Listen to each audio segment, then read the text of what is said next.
take it home, well, you spread it around. If you don't like who's in there, vote them out. That's what election day is all about. And the biggest gun we got is called the ballot box. If you don't like who's in there, vote them out. Vote them out. Vote them out. And when they're gone, we'll sing and dance and shout. And she'll bring some new ones in, and they will start the show again. And if you don't like who's in there, vote them out.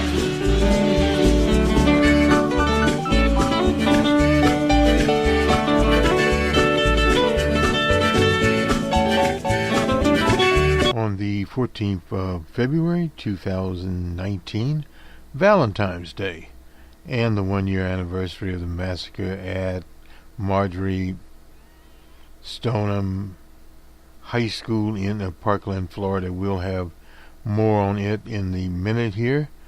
The title of our episode is Elizabeth Warren, the voice of working people. Elizabeth Warren opened her campaign in Lawrence, Massachusetts on the 9th of February 2019. She announced her 2020 campaign bid calling for fundamental changes from the New York Times. Incidentally, in of her fundamental change on behalf of working people, and argued that DJ Trump is just the latest in a more extreme symptom of what has gone wrong in America. Speaking on a chilly day, backdrop of red brick mill buildings at the site of one of the nation's most famous labor actions there in Lawrence. She said workers now, like workers then, have had enough. She said that replacing Trump, whose administration she called the most corrupt in living memory, was only the first step in fighting back against a system tilted to favor the wealthy. It wouldn't be enough just to undo the terrible acts of this administration, she said. We can't afford to just tinker around the edges, a tax credit here, a regulation there. Our fight is for big structural changes. The selection, of course, was symbolic. There was a labor strike there in 1912. Started by women workers at the Everett Mill, where Warren made her announcement. The senator drew on the strike as a story of women, many of them immigrants, taking on a stacked system and triumphing by gaining raises, overtime, and other benefits. She described the American economy as similarly tilted against the middle class, with the wealthy and political power concentrated at the top. Today, millions and millions, and I'm quoting from her, and millions of American families all struggle to survive in a system that has been rigged by the wealthy and well-connected. She added, like the women of Lawrence, we are here to say enough is enough. With the theme song from Dolly Parton, 9 to 5, blasting out. And she went on to explain some about her family background. Her father was a janitor. She went on to be a law school professor and a senator. She said that the current rising generation of young people could be the first in which a majority were worse off economically than their parents, while the rich seem to break the rules and pay no price. In response, the crowd shouted, "Enough is enough." She taunted proposals aimed at diminishing the financial power in Washington. Her proposed wealth tax she called on the ultra millionaires. She also received important endorsements from Senator Markey, representative. She was introduced incidentally by Senator Joe Kennedy III, and her former law clerk, and from the Progressive Change campaign. This is interesting here. The Progressive Change campaign committee endorsed her. Our American Revolution will endorse Bernie Sanders. In practical terms, she entered the presidential race over a month ago. She's been campaigning in Iowa, New Hampshire, South Carolina, all very important places, and even in Puerto Rico. Her announcement comes as she seeks to establish herself in the race as a champion of liberal policy, but also that she continues to face questions. The Native American incident, as some others here, is basically based on two things. Culture that she was raised in, believing that she was part Native American, and perhaps in Native American. Johnny Cash, the singer, performer, country singer, in his later life, talked about his heritage as a Native American, sung a lot of songs with Native Americans, and spent a lot of time on it. He was from the cotton fields of Arkansas. So again, that is not unusual, and that's one thing has not been pointed out here, regional particularities, or some would say peculiarities. So thus, that claim has been played around. She apologized to the Cherokee Nation, whose principal chief is, 132nd? I'm not sure how you count that, Native American. In other words, there was something called the Dawes Rolls, and people were registered on it, and that is what they were counting. They had large numbers of Africans in their tribe, which they call freemen. Now, some were not. If they were on the Dawes Rolls, they were on the Dawes Rolls, D-A-W-E-S.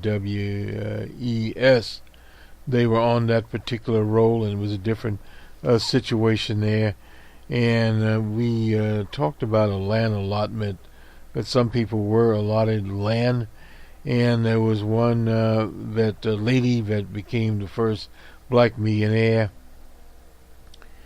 The land allotment that she received, oil wells pumped on it, and she received the royalties. And with those royalties, she invested in various businesses and became the first woman, black or African American millionaire. So this does have different situations here. DJ Trump is, of course, despairing her. But the only thing he could say is she decided after 32 years that it's not playing so well anymore, so she will see you on the campaign trail. And he's talking about the Trail of Tears. That's an insult to the Cherokee people. Liz, his son, added the word savage. Love my president. Well, what you can see immediately is the term savage, the bastardization, minimization, demoralization of the Trail of Tears. That was when the Cherokee people were forced to march from the Carolinas to what was then the Oklahoma territory of there. So that is a situation, and what you have is you have a number of officials there that, like the right-wing congressman in one area there, Mark something, I forget what his name is right now, but he is on a Cherokee rolls, a Dawes roll, and in fact he lives on the plot. I think it was 160 acres of whatever it was that was allotted on the Land Allotment Act, and he still lives there. But his percentage, I think, is something like 1/32 or 2/32, whatever it is there.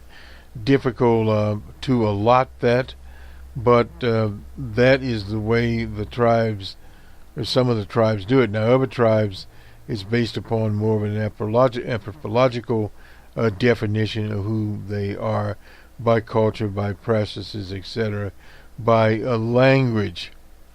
So she is in a strange situation here, but in most of the America, it doesn't matter. They tried to bring this up, saying that she used it to get into university, etc., being a Native American, period.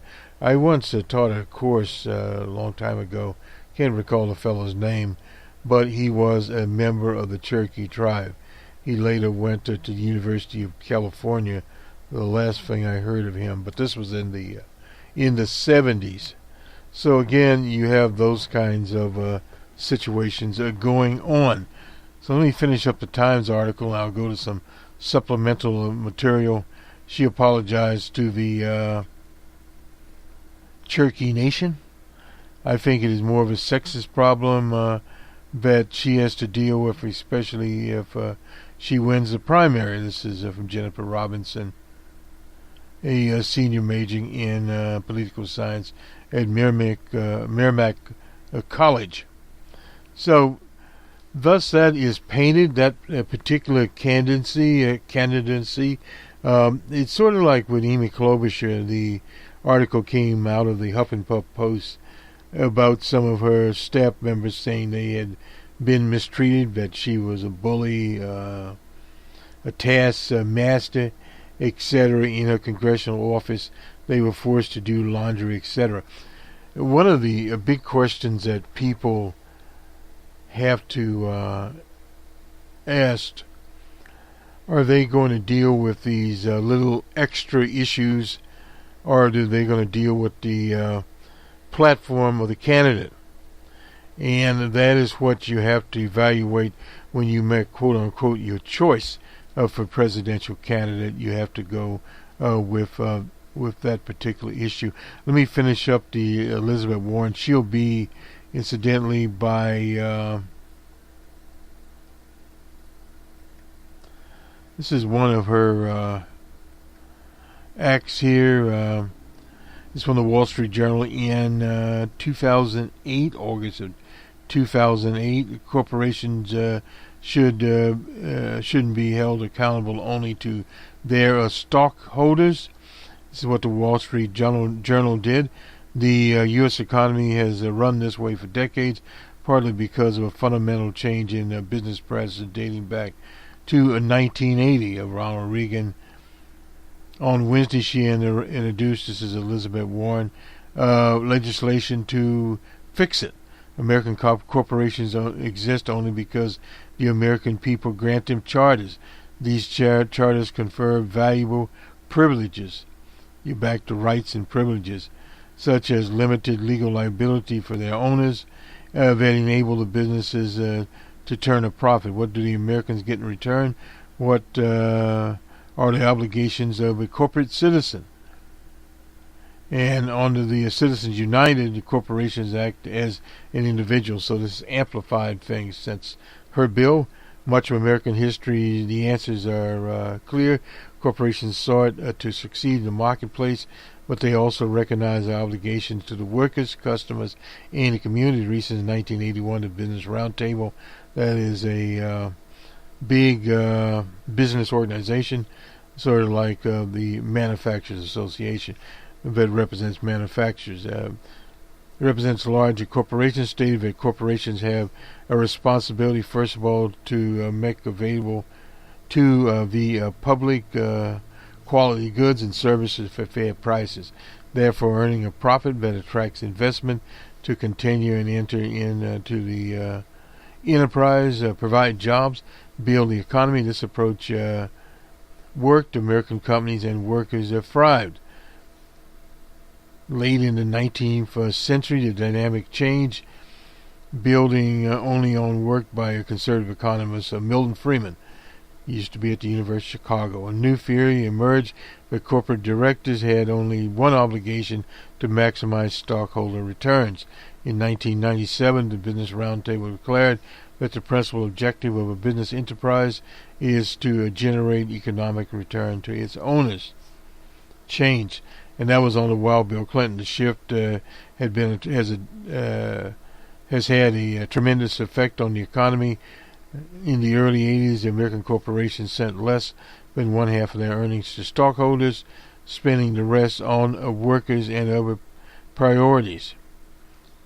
But between 2000 7 in 2016 large corporations dedicated 93% of their earnings to stockholders, because the wealthy 10% of households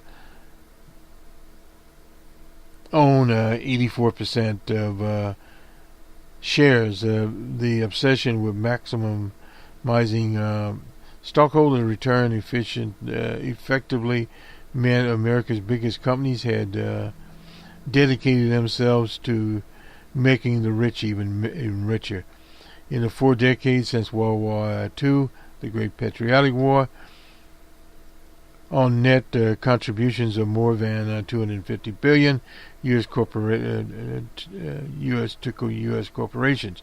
But since 1985, they have extracted $7 trillion. That's $1 trillion in profits that might otherwise have been reinvested in the workers who helped produce them. Before shareholder value maximization ideology took place, wages and production grew at roughly the same rate, but since the early 90s, the real wages have stagnated, even as production has continued to rise. Workers aren't getting what they earn. American companies are setting themselves up to fail, restraining, retaining earnings were once the foundation for long-term investments, but from 1990 to 2005, the non-financial companies invested trillions less than projected, falling earnings to stockholders. The on-investment handcuffed U.S. enterprises and bestows an advantage on a foreign competition. The problem gets worse because executives now have a strong financial incentive to prioritize stockholders' return. Before 1980, top executives were rarely compensating equity. Today, it accounts for 62% of their pay. Many executives receive additional company shares as a reward for producing a short-term price increases. The feedback loop has sent CEO pay skyrocketing. The average CEO of a big company now makes 361 times what the average worker makes. That's up from 42 times in 1980. Let me just make sure I have this. This actually, what did I say? This is actually August 2018. I think I said 2008. Anyway, so the bill comes. So where my bill comes in, the accountable capitalism restores the idea that giant American corporations should look out for the American interests. Corporations with more than $1 billion in annual revenue should be required to have a federal charter.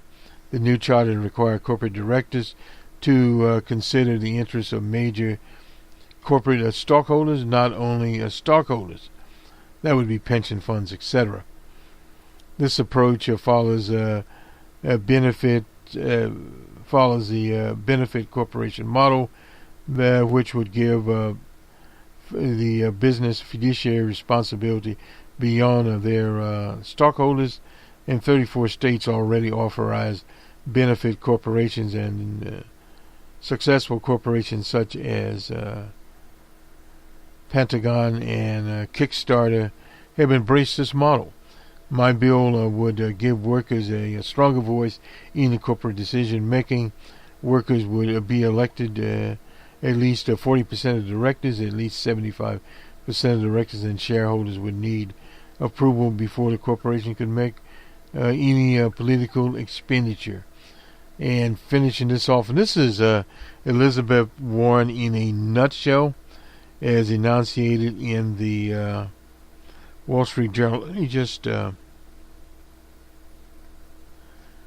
the BBC. This is the North American reporter here. Elizabeth Warren, what stands between her and the White House is the subject. Elizabeth Warren officially launched a campaign. The senator told a crowd of several thousand at the Everett Mill, the site, and we've already gotten that part. These days, Lawrence isn't much to look at. Once imposing factors are worn and dark by soot and time. There are 29% of the town's 80,000 residents live below the poverty line.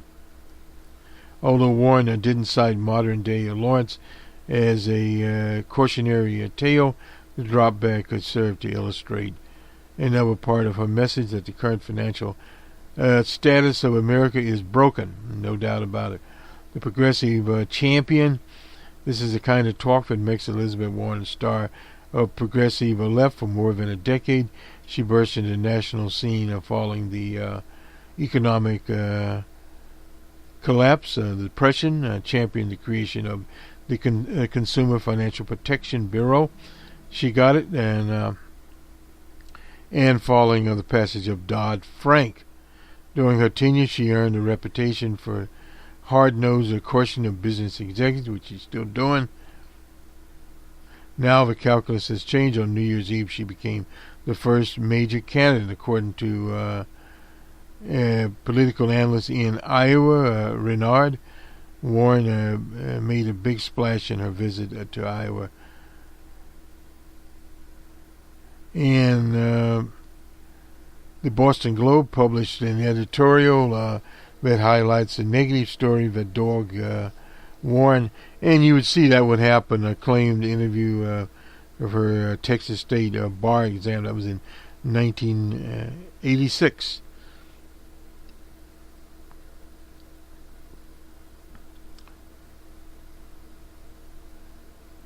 And the Bernie factor, we'll get this one and we'll conclude this part. Likened Warren to Clinton, likened there's another threat that could link, Hillary Clinton and Warren, that the threat to their campaign posed by the candidacy of one Bernie Sanders of Vermont, offering a big ticket of progressive agenda like universal health care, free college, sweeping environmental regulations, and a tax structure to address growing inequality. That sounds a lot like Warren's platform. There, however, is friction between the two, as we talked about earlier there. Philosophical outlooks of the two senators, one from Massachusetts, one from New England, and a progressive commentator and writing fellow from the University of California, Berkeley. Warren is pragmatic, while Bernie Sanders is a political revolutionary. She has hired, according to this article, having confirmed this, former Clinton and Obama staffers friendly to the establishment. She's offering challenges from within. She was a registered Republican, well, so what? She has been self-proclaimed Bernie Sanders, Democratic Socialist there. And he's been in this since the 60s, his struggles as Bernie Sanders at the Congress of Racial Equality. Anyway, if Warren can't win over some of the progressive true believers who flocked to Sanders in the 2016 campaign, she's set to give a short, however, Iowa Renard says, the senator is putting together a top-notch campaign operation. Set to give it a shot. I'm sorry about that. Anyway, let me finish this up. Followed by a strong showing in New Hampshire, which neighbors Massachusetts could knock enough of the candidates out to give her a clear path for a slew of states that follow. She spent more than a year collecting favors and building a campaign network across the U.S. This is one thing to remember. Now, she does have a vast network, but so does Bernie Sanders. There will be plenty of doubters and cowards and armchair critics of the campaign, Warren said in Lowell. Well, there's no doubt about that. You will have those, and it's one of the things that'll move. I was going to talk a little about what the Guardian says here, but we have pretty much already done that. Let me now go to Marjorie Stoneham And wait a minute here.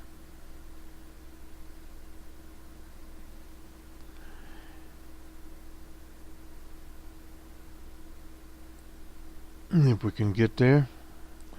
To Marjorie Stoneman High School. It is the 1-year anniversary of the unfortunate events at Marjorie Stoneman High, and we're to it now. Actually, we were there. Whoops. And this is from the Miami Herald. I try to go to local as much as possible. This is Parkland High School, and what happened after it. There was a lot of commotion there. DJ Trump got into the act, and then he scorned lawmakers from being petrified of the National Rifle Association. Every Florida candle of stand your ground cradle, where the NRA wield enormous influence, passed a bullyhood gun law with Parkland parents invited to sign. But a year later, in 2018, looks a lot like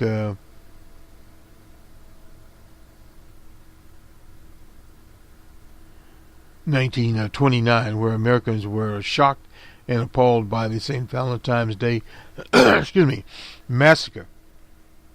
And in 1998, in the wake of political assassinations of Robert F. Kennedy, it was Malcolm X before that, but they don't mention that one, and Dr. King in 81, where Reagan was nearly killed by a nutcase, tried to impress an actress in 1999, 2007, 2012, when school slaughters across the country took a total of 74 lives.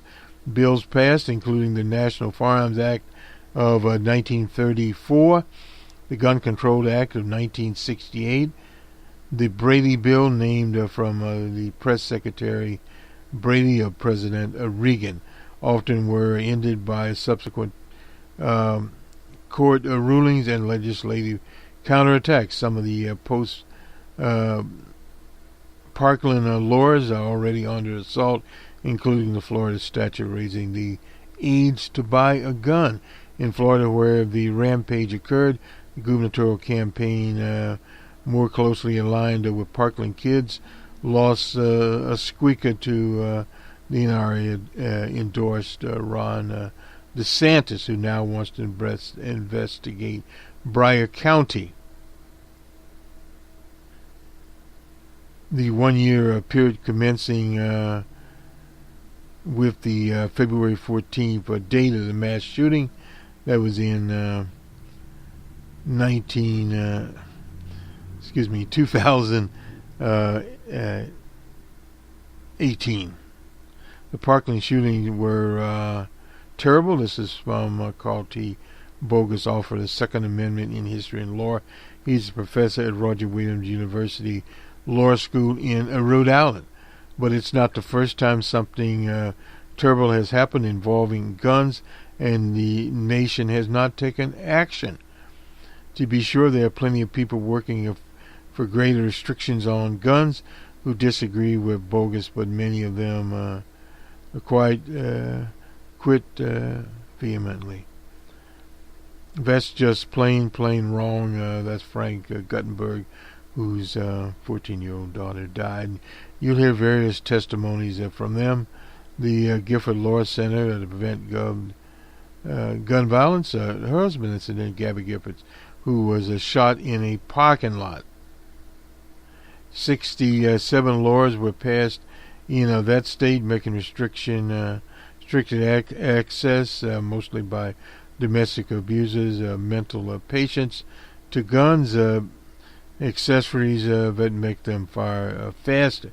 Gifford officials note 101 candidates they endorsed, and it's showing the Safeway parking lot there.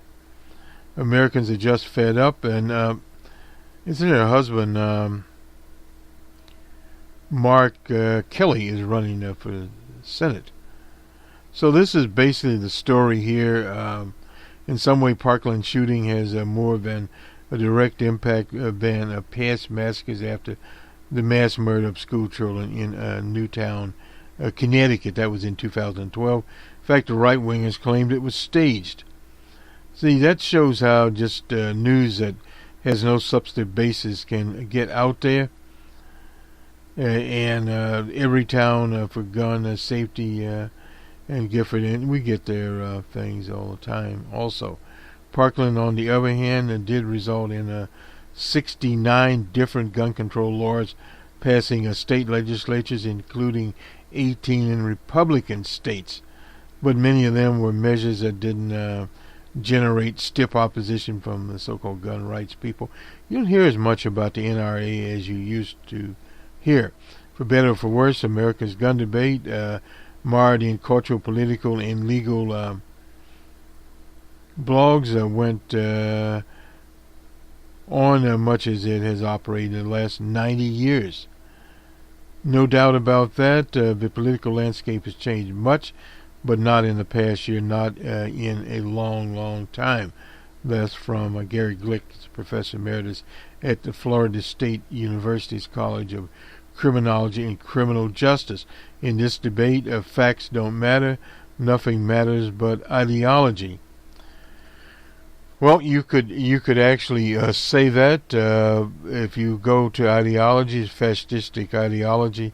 Yes, it does have problems. Now, the Heller and McDonald case were decided long before Trump took office. Before a federal judge served lifetime terms. This is generally conservative and pro-gun judiciary appointments. Now, these are cases District of Columbia versus Heller. That was in 2008, and McDonald in 2010. That was in Chicago. So we were seeing these. This article here, I think I'll append it. Won't spend any more time on it. I was going to get to Covington, but we're not having time, I think, for that one. So we'll just leave it as is. We have to still go to Elizabeth Warren. Thus, we will go to sports and men's basketball. South Carolina was at Tennessee 85-73. Providence was at Villanova 85-67. Texas Tech at Oklahoma State. It was Texas Tech 78-50, and Wake Forest at Florida State 88-68. Georgia Tech at Virginia Tech 76-68. The All-Star break begins with the NBA, so these will be the last scores we have from them. Women's basketball here. Baylor at Kansas State. It was Baylor 71-48. Notre Dame at Boston College. Notre Dame 97-47. In North Carolina at Syracuse, it was North Carolina 77-73.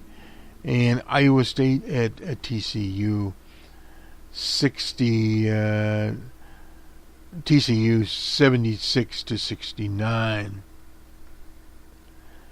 And to the NBA scores, we won't have these for a while, was the Nets at Celtics in Boston. Oh, excuse me, let me get this right. The Nets were in Cleveland. It was 148-39 for the Cavaliers. The Bucks were at the Pacers. Bucks 106-97. The Pistons and the Celtics. Now they were at the Garden. Celtics 118-110 for the Pistons. The 76ers and Knickerbockers. It was 76ers 126-111. The Wizards and Raptors. It was the Raptors 129-120. The Grizzlies and Bulls in Chicago. Well, the Bulls finally win 122-110. The Rockets and Timberwolves, unbelievable here, but anyway, Timberwolves 121-111. The Heat and Mavericks in Dallas. It was the Heat 112-101. The Kings and Nuggets in the Mile High City. Nuggets 120 to 118.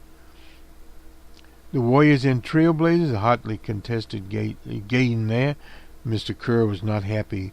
Nonetheless, 129 for the Blazers and 107 for the visiting Warriors.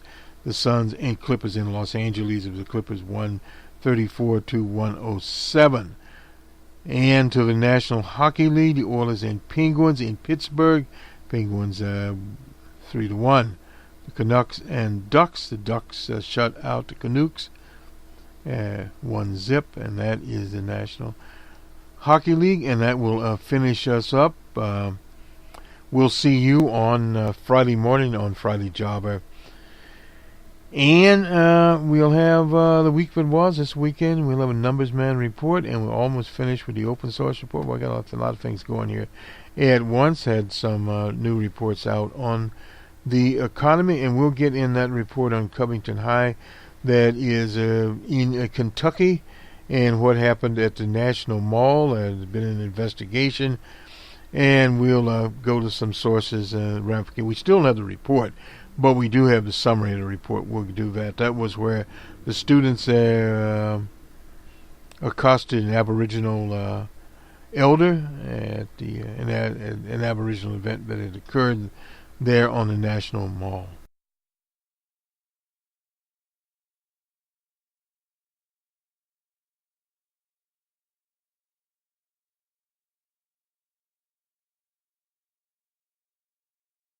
That progressive dreams unreachable. And we refuse. We reject a president who tells us that we are each other's enemy.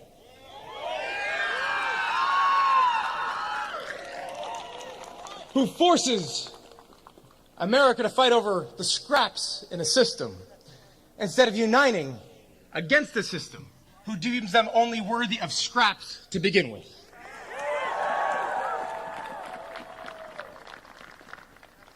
And so I'm here with you today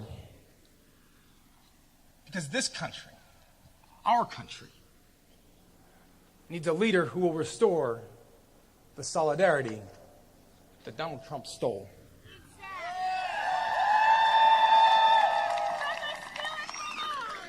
Who will not cower from the big, tough battles, from the ugly injustice and oppression that still finds its way to American soil.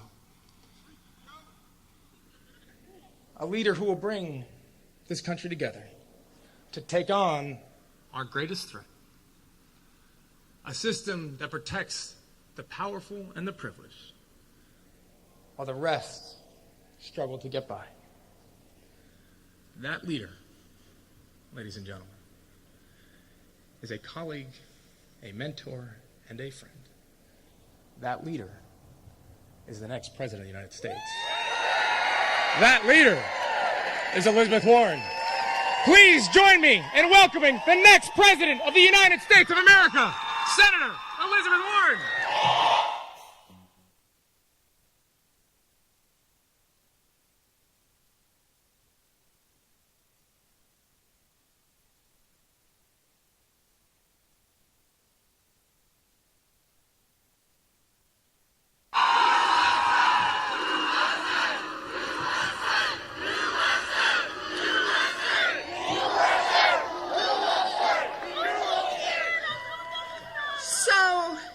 In the 12 years that I've known Joe Kennedy, I've watched him up close as he fights every day for what he believes in.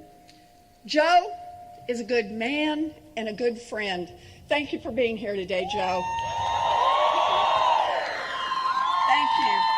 And thank you to all of our dynamic speakers who've been keeping everybody fired up and everybody warmed up this morning.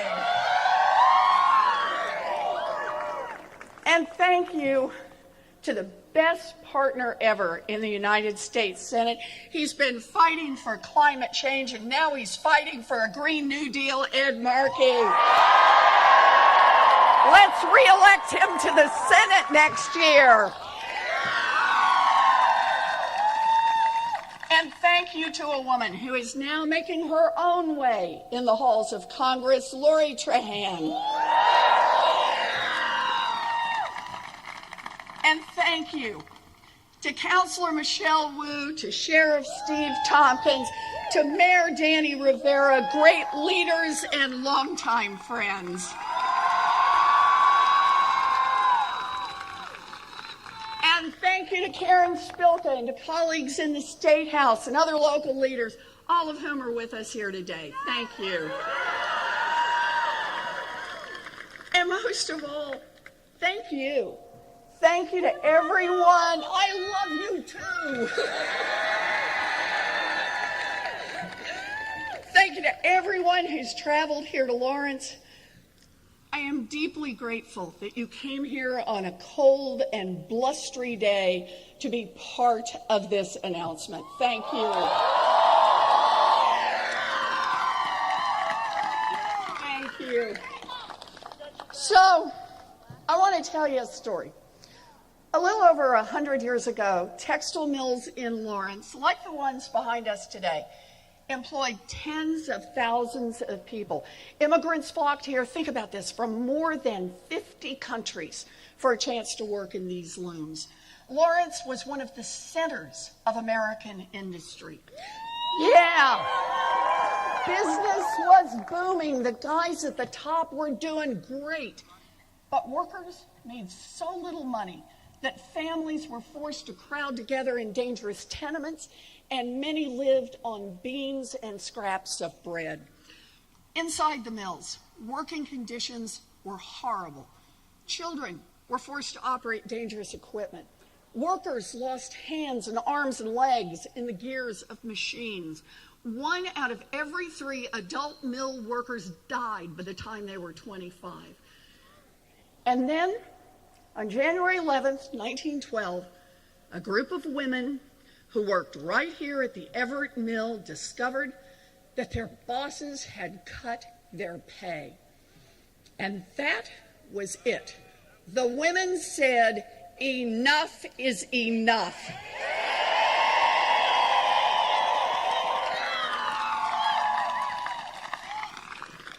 They shut down those looms and they walked out.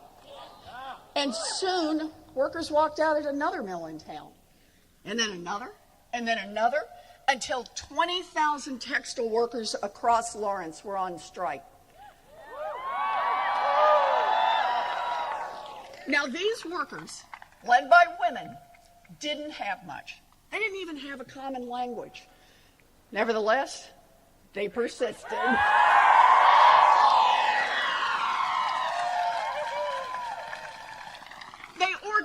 They embraced common goals. They translated the minutes of their meetings into 25 different languages so that the English and Irish workers who'd been here for years and the Slavic and the Syrian workers who were new to America could all stand together.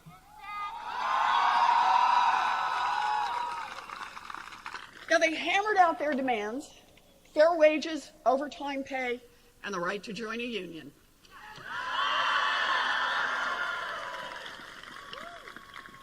Big businesses at that time called those demands a threat to the very survival of America. And the bosses were determined to shut it down. They spread rumors and fear about the strikers. One factory owner even paid a guy to plant sticks of dynamite around town so that he could frame the workers as a violent mob. The mill owners also owned city government, and city government declared martial law and called in the militia. Some strikers died in violent clashes with the police. Understand, it was a hard fight. Families that were already going to bed hungry had to make do with even less. They were cold, they were under attack, but they stuck together and they won.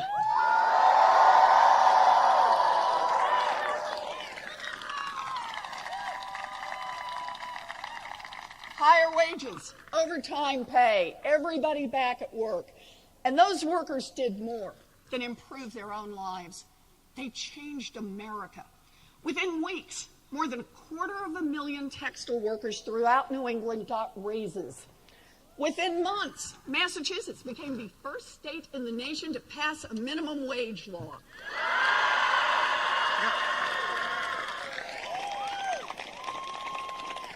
And today, there are no children working in factories. We have a national minimum wage and national worker safety laws. Workers get paid overtime, and we now have a 40-hour week. That's right. That's right. Because of the workers right here in Lawrence and all across the country, we have weekends.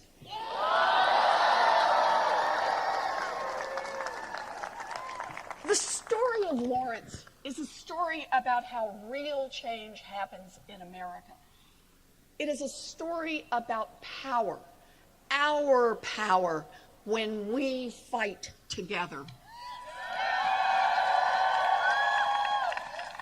Today, millions and millions and millions of American families are also struggling to survive in a system that's been rigged by the wealthy and the well-connected. Hardworking people are up against a small group that holds far too much power, not just in our economy, but also in our democracy. Like the women of Lawrence, we are here to say enough is enough.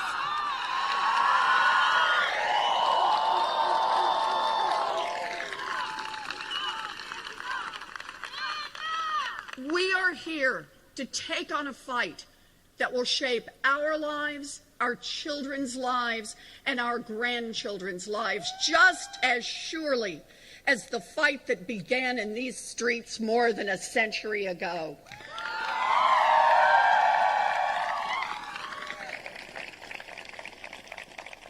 Because the man in the White House is not the cause of what is broken.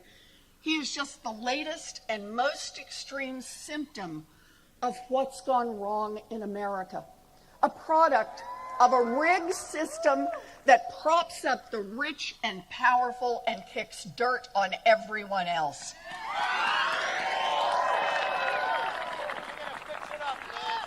So once he's gone, we can't pretend that none of this ever happened. It won't be enough just to undo the terrible acts of this administration. We can't afford just to tinker around the edges, a tax credit here, a regulation there. Our fight is for big structural change.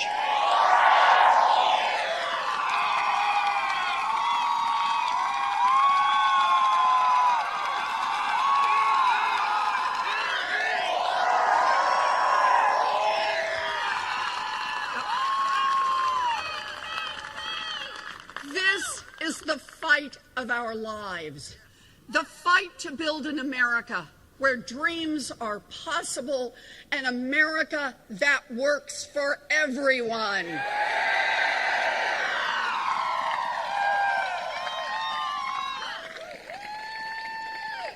And that is why I stand here today to declare that I am a candidate for President of the United States of America.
The truth is, I've been in this fight for a long time.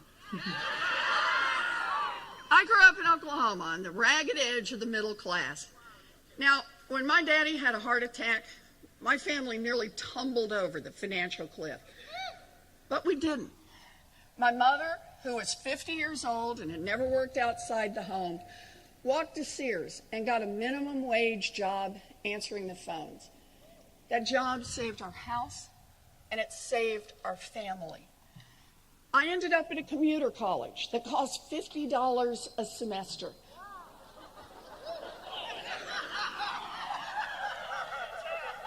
But think about it.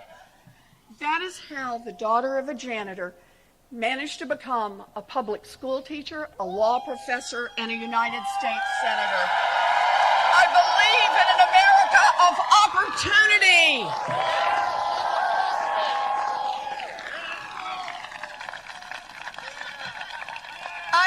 I've spent most of my life studying what happened to families like mine, families caught in the squeeze, families that go broke. And what I found was that year after year, the path to economic security had gotten tougher and rockier for working families, and even tougher and even rockier for people of color. I also found this wasn't an accident. It wasn't inevitable, no. Over the years, America's middle class has been deliberately hollowed out, and families of color have been systematically discriminated against and denied their chance to build some security. Now, it started very quietly.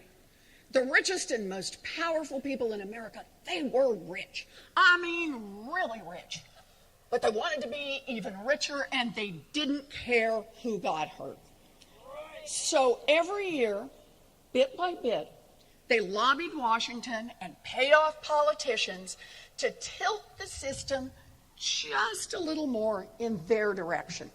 And year by year, bit by bit, more of the wealth and opportunity went to the people at the very top. And that is how today, in the richest country in the history of the world, tens of millions of people are struggling to get by. Since the early 1970s, adjusted for inflation, wages in America have barely budged, but the cost of housing has gone up nearly 2/3. The cost of college has nearly tripled, and 40% of Americans couldn't find $400 to cover an emergency.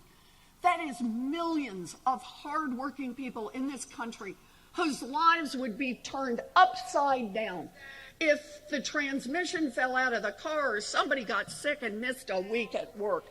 The middle class squeeze is real, and millions of families can barely breathe. It is not right.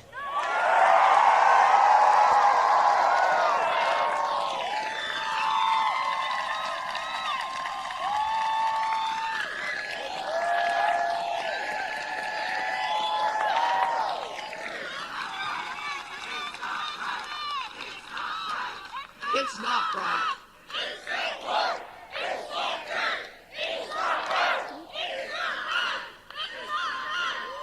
Now, this disaster has touched every community in America.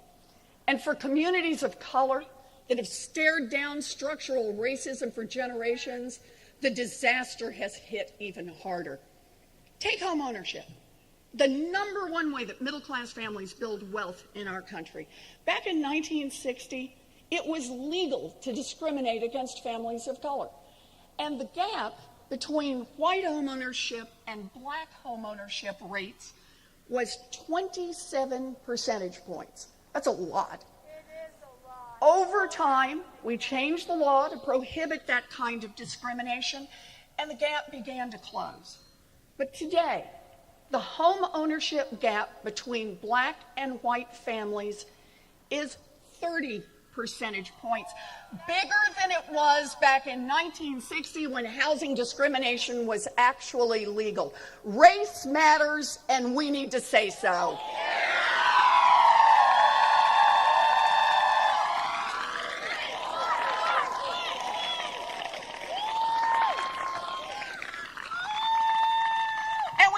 Blind to the fact that the rules in our country have been rigged against other people for a long time. women, LGBTQ Americans, Latinos, Native Americans, immigrants, people with disabilities, and we need to call it out.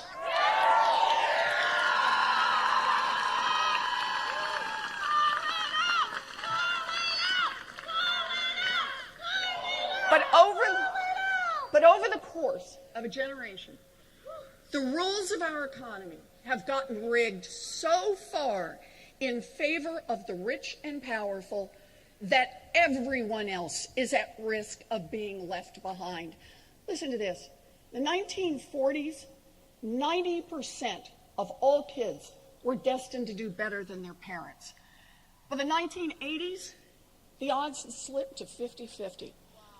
And now, we could be the first generation in American history where more kids do worse than their parents. And meanwhile, the rich and powerful seem to break the rules and pay no price. No matter what they do, they grow richer and more powerful. Bailouts for bankers that cheat, tax cuts for companies that scam, subsidies for corporations that pollute. That's what a rigged system looks like. Too little accountability for the rich, too little opportunity for everyone else.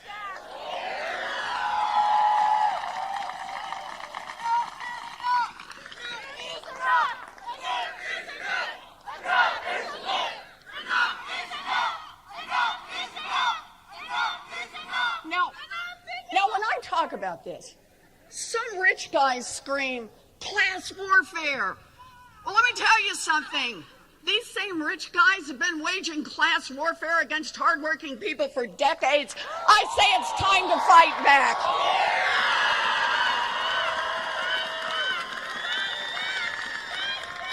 Yep. To protect their economic advantages, the rich and powerful have rigged our political systems as well. They bought off and bullied politicians in both parties to make sure that Washington is always on their side. Some of them have even tried to buy their way into public office. So today, our government works just great for oil companies, defense contractors, great for private prisons, great for Wall Street banks and hedge funds. It's just not working for anyone else.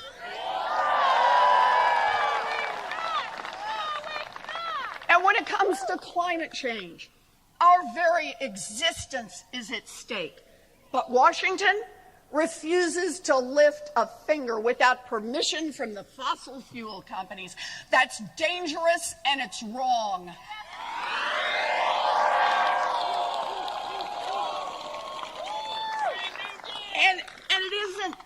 And it isn't just climate change. Look at any other major issue in America. Gun violence, student loan debt, the crushing cost of health care, mistreatment of our veterans, a broken criminal justice system, an immigration system that lacks common sense and under this administration lacks a conscience.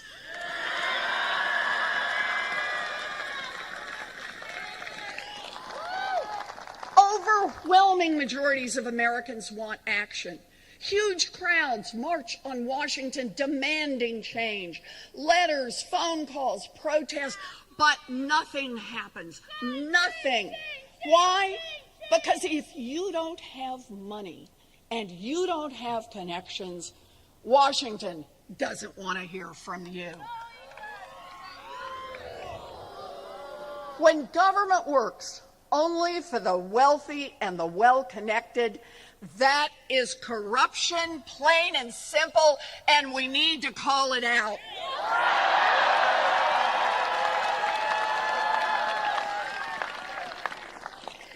Corruption is a cancer on our democracy, and we will get rid of it only with strong medicine, with real structural reform.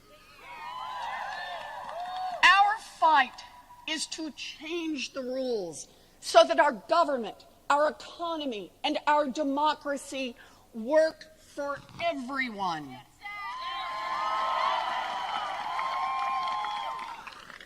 want to be crystal clear about exactly what I mean when I say that. First, we need to change the rules to clean up Washington and the corruption. Now, we all know the Trump administration is the most corrupt in living memory. But even after Trump is gone, it won't do just to do a better job of running a broken system.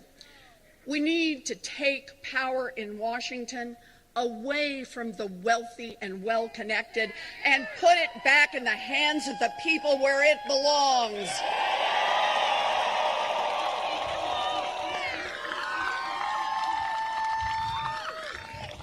And that is why I have proposed the strongest and most comprehensive anti-corruption law since Watergate. Let me just give you some examples, just some examples.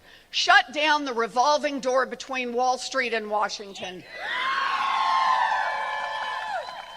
End lobbying as we know it. And while we're at it, ban foreign governments from hiring lobbyists in Washington.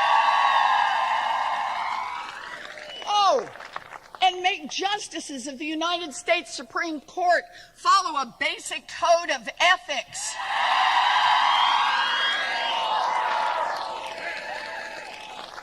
Ban members of Congress from trading stocks. How's that not already illegal? Oh, and just one more. Make every single candidate for federal office put their taxes online. I've done it.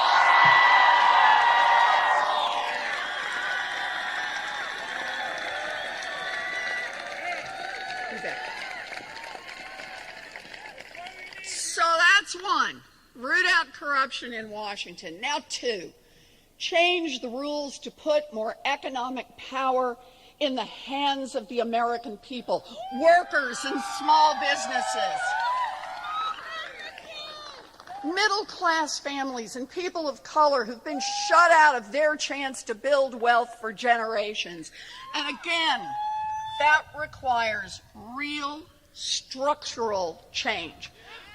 Right now, giant corporations in America have too much power, and they just roll right over everyone else. We need to put power back in the hands of workers. Make it quick and easy to join a union. Unions built America's middle class. Unions will rebuild America's middle class. And make American companies accountable for their actions. Raise wages by putting workers in those corporate boardrooms where the real decisions are made. Break up monopolies when they choke off competition.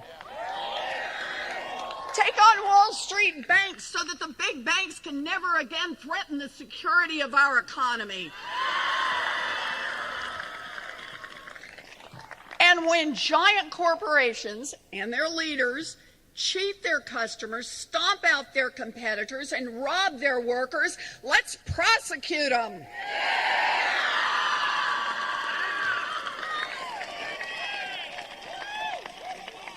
You know, and one more thing. I am tired of hearing that we can't afford to make real investments in child care, college, and Medicare for all. I'm tired of it. I'm tired of hearing that we can't afford to make investments in things that create economic opportunities for families. I'm tired of hearing that we can't afford to make investments in things like housing and opioid treatment. Can't afford to address things like rural neglect or the legacy of racial discrimination. I'm tired of hearing what we can't afford because it's just not true.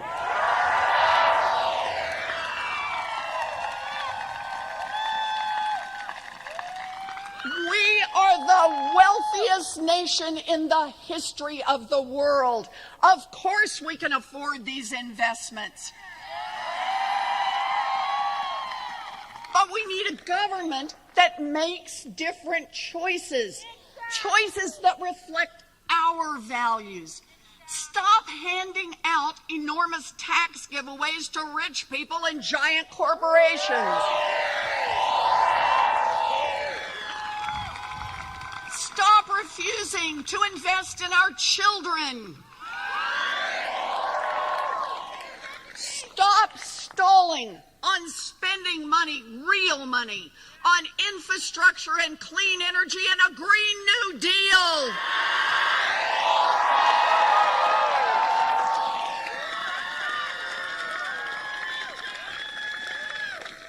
And start asking the people who have gained the most from our country to pay their fair share.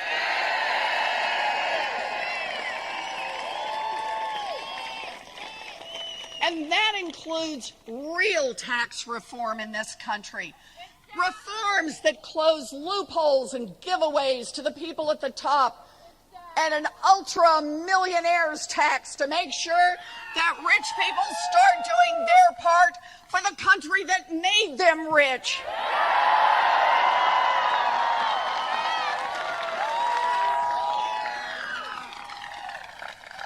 Okay, so that's one, clean up Washington. That's two, change the rules in our economy. And now three, change the rules to strengthen our democracy.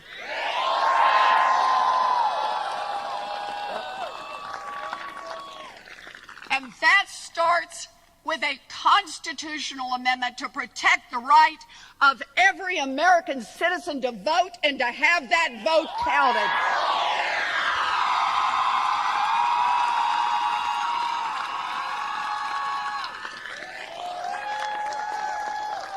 Oh, and that's just the beginning. Overturn every single voter suppression rule that racist politicians use to steal votes from people of color.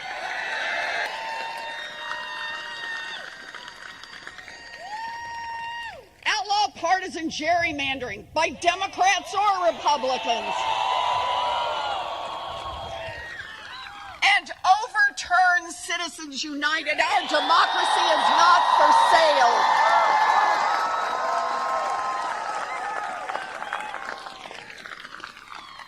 And by the way, if we truly believe that, then we also need to end the unwritten rule of politics that says that anyone who wants to run for office has to start by sucking up to a bunch of rich donors on Wall Street and powerful insiders in Washington. So, I'm opting out of that rule.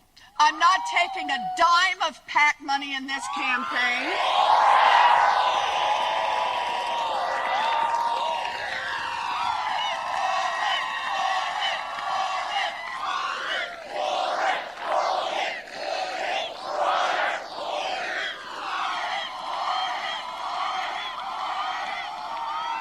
There's more.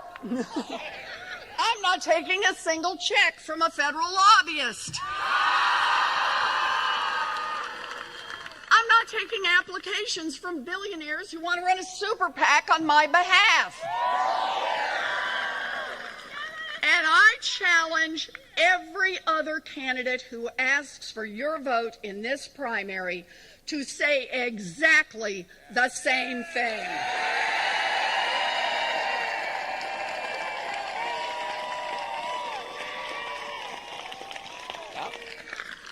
So, it's not just elections. Real democracy requires equal justice under law.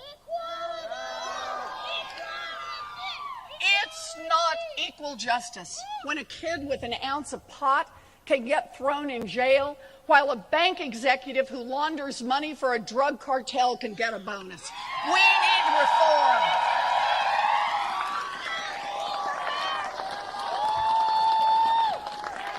It's not equal justice when for the exact same crimes, African Americans are more likely than whites to be arrested, more likely to be charged, more likely to be convicted, and more likely to be sentenced. Yes, we need criminal justice reform, and we need it now.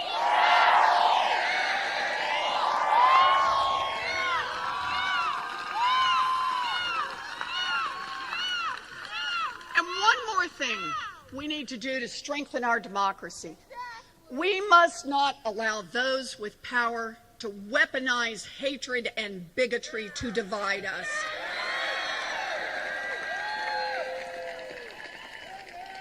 More than 50 years ago, Dr. Martin Luther King Jr. went to Montgomery and warned us about the danger of division. He talked about how bigotry and race baiting are used to keep black Americans divided from white Americans so that rich Americans can keep picking all their pockets. That playbook has been around forever. Whether it's white people against black people, straight people against gay people, middle-class families against new immigrant families, the story is the same. The rich and powerful use fear to divide us. We're done with that.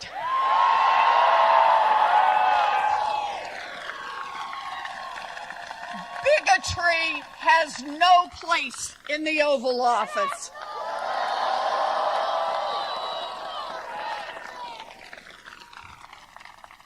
This is who we are. We come from different backgrounds, different religions, different languages, different experiences. We have different dreams. We are passionate about different issues, and we feel the urgency of this moment in different ways. But today, we come together, ready to raise our voices together until this fight is won.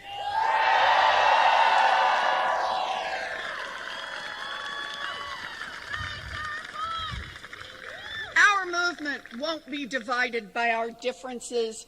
It will be united by the values we share. We all want a country where everyone, not just the wealthy, everyone can take care of their families. We all want a country where every American, not just the ones who hire armies of lobbyists and lawyers, everyone can participate in democracy. A country where every child can dream big and reach for real opportunity. And we are in the fight to build an America that works for everyone.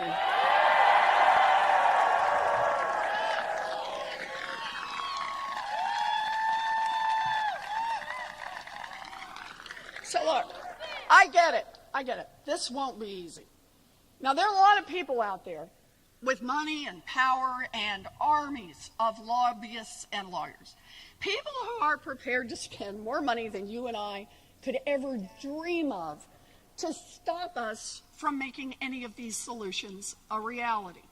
People who will say it's extreme or radical to demand an America where every family has some economic security and every kid has a real opportunity to succeed.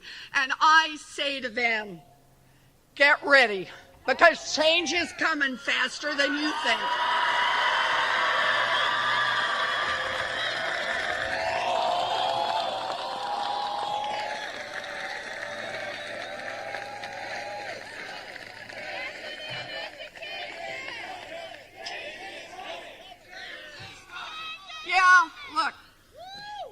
Fundamental change will be hard. A lot of people, including some of our friends, will tell us it's going to be so hard it isn't even worth trying. But we will not give up. I want to tell you one last story. So when I was home with my first baby, I got this notion that I would go to law school. Now, it was a crazy idea, but I persisted. And it took me some time, but eventually I figured out the admissions tests and the applications, and I worked out how to pay my tuition, and I mapped out the 45-minute commute to the campus. And weeks out, I had just one thing left on my checklist: childcare. My daughter Amelia was nearly 2 years old, and I looked for childcare. I looked everywhere. I struck out over and over and over. So we're down to the weekend before law school was supposed to start, and I finally found this small place with a cheerful teacher and a nice little play area, and nothing smelled funny, and I could afford it. But the place would only take children who were dependably potty trained. So I looked over at Amelia.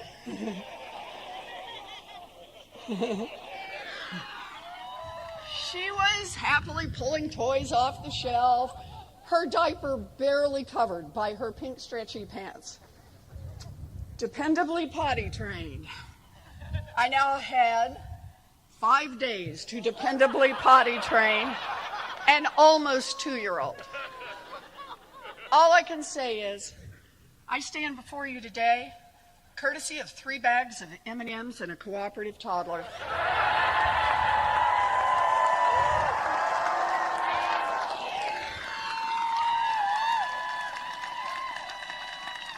And since that day, I've never let anyone tell me that anything is too hard.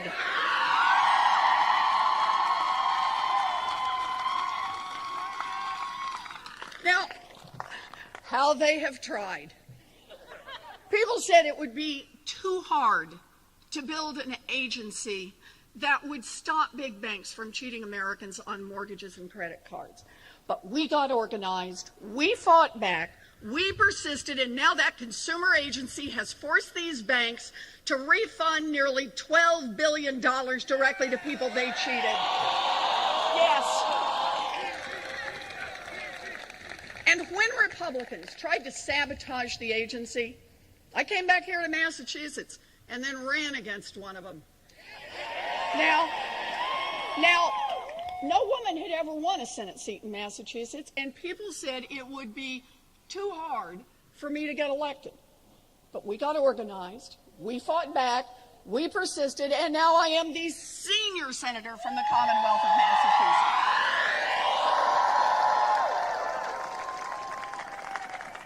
So no, I am not afraid of a fight, not even a hard fight.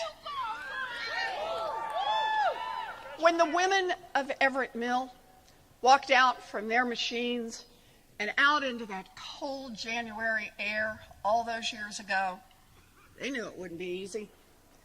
But they also knew what was at stake for themselves and their families. And they weren't going to let anyone tell them it was too hard. Doubters told the abolitionists, it's too hard. Skeptics told the suffragettes, it's too hard. Cynics told the trust busters, it's too hard. Naysayers told the foot soldiers of the civil rights movement, it's just too hard. But they all kept right on going, and they changed the history of America.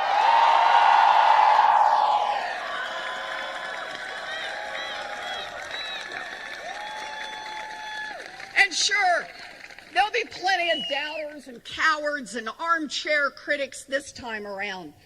But we learned a long time ago, you don't get what you don't fight for.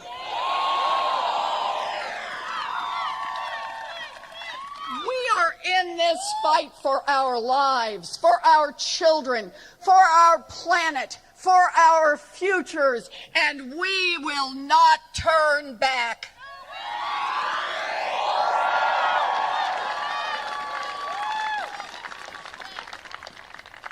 My daddy ended up as a janitor, but his little girl got the chance to be a public school teacher, a college professor, a United States senator, and a candidate for president of the United States.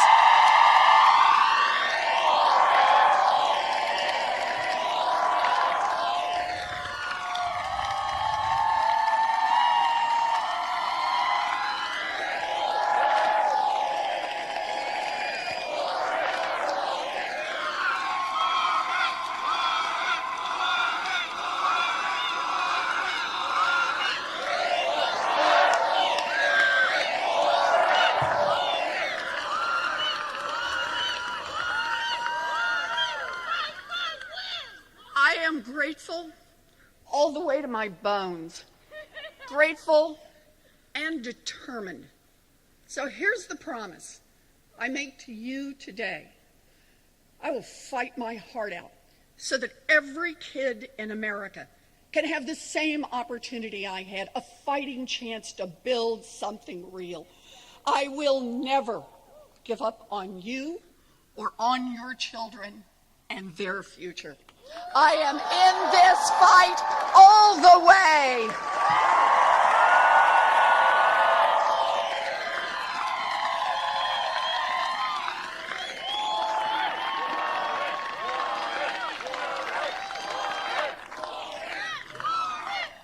Okay.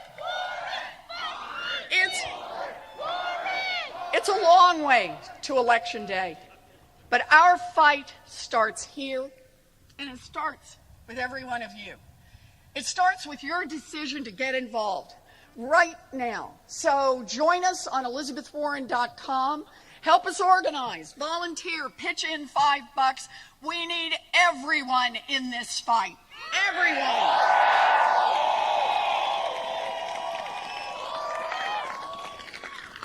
The textile workers here in Lawrence, more than 100 years ago, won their fight because they refused to be divided. Today, we gather on those same streets, ready to stand united again.